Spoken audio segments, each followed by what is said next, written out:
नमस्कार। मैं एक जनरल बात साझा करना चाहती हूँ कि पति पत्नी हैं, साथ रहते हैं, तो हर घर में छोटी मोटी बातें, छोटी मोटी अनबन होती है। ना होने का कोई सवाल ही नहीं है। अनबन होती है, बात बात बात पे होती है। किसी को किसी का बात अच्छा नहीं लगा, किसी को किसी का बात नहीं अच्छा लगा, किसी को किसी का कुछ किया अच्छा नहीं लगा, किसी को कुछ का किया अच्छा नहीं लगा, किसी को सफाई पसंद है, किसी को उतना सफाई नहीं पसंद है, किसी को खाना में ये पसंद है, किसी को खाने में वो पसंद है। हर तरह का देखिए, जिस तरह से पांचों उंगलियां बराबर नहीं होती, इस तरह से जब दो व्यक्ति मिलते हैं तो दोनों का दिमाग या दोनों का टेस्ट या दोनों का रुचि एक जैसा कैसे हो सकता है। चलिए ठीक है।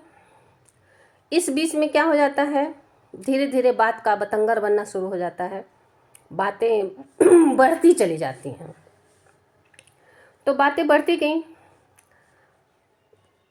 जब लड़की को बर्दाश्त नहीं होता है तो अपना ब्रीफकेस उठाती है और मायके चली जाती है।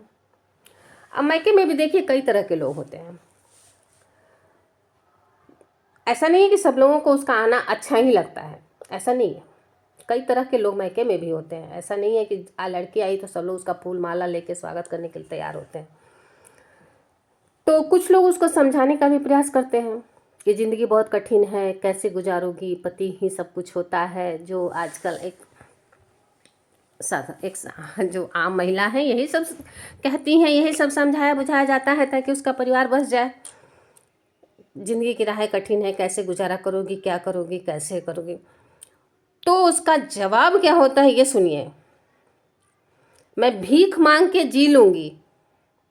ध्यान दीजिए, मैं भीख मांग के जी लूँगी लेकिन उसके पास कभी नहीं जाऊँगी। तो प्रश्न पहले यहाँ ये उठता है कि क्या भीख मांगना इतना आसान है? भीख मांगना भी आसान नहीं है, उसके लिए भी काम करना पड़ता है, उसके लिए भी दिन रात एक करना पड़ता है, तभी लोग भीख मांगते हैं। चलिए इस बात को तो दरकिनार रखिए। भीख मांगना भी एक काम है, लेकिन जहाँ उसने एक बार पूरे मनोबल से कहा कि मैं भीख मांग के जी लूँगी लेकिन उस मर्द के पास मैं दोबारा नहीं जाऊँगी, फिर उसी मर्द के पास कोर्ट में जाकर उसी मर्द से भीख क्यों मांगती है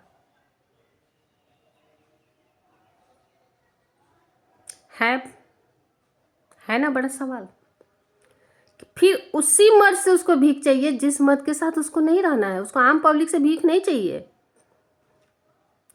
उसको उसी मर्द से भीख चाहिए जिस मर्द के पास उसको नहीं जाना है। टोटली समझिए, ये मेन हरासमेंट है। हमको पुरुष को परेशान करना है, उसको प्रताड़ित करना है। क्यों? क्योंकि वो हमारे आज़ादी में बाधक बन रहा है। वरना जिस तरह से आपने डायलॉग मारा कि मुझे भीख मांग के मैं खा लूँगी, कमा लूँगी, खा लूँगी, तो भीख मांग के कमा के खा के दिखाती ना। लेकिन नहीं, पैसा उसको चाहिए, भीख उसको चाहिए। पैसा क्या कहेंगे, उसको भीख कहेंगे। भीख उसको चाहिए कहाँ से?